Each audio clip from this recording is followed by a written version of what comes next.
This is the Star News Brief. I'm Mark Gitau.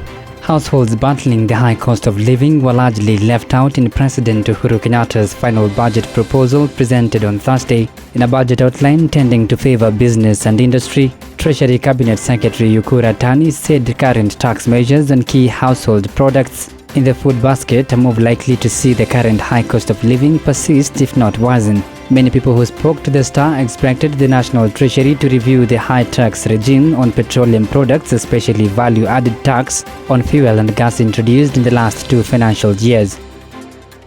Get a copy of the Star News Brief by subscribing to our e-paper with only 40 shillings through www.mgazeti.com.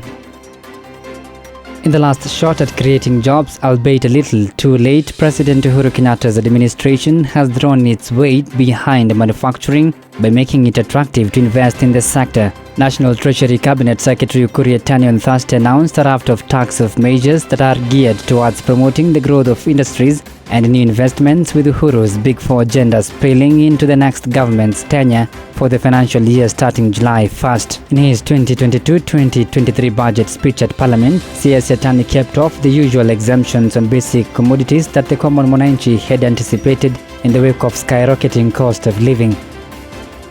The education sector has been allocated 544.4 billion shillings in the 2020-2023 budget proposals, taking the biggest chunk of President Uhuru Kenyatta's last budget. The budget estimates were presented in Parliament by Treasury Cabinet Secretary Yatani on Thursday, April 7, 2022. The 2022-2023 budget stood at 3.31 trillion shillings, equivalent to 23.9% of gross domestic product.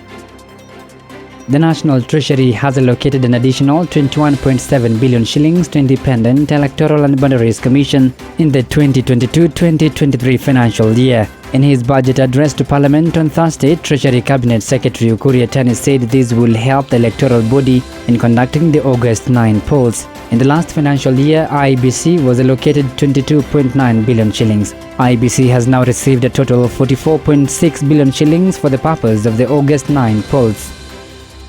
ODM leader Raila Odinga has expanded the topmost leadership of the Azimio la Umoja movement to stem internal friction and threats to jump ship.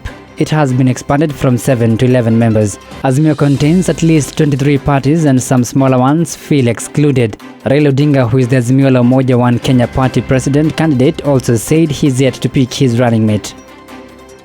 Get a copy of the Star News Brief by subscribing to our e-paper with only 40 shillings through www.mgazeti.com.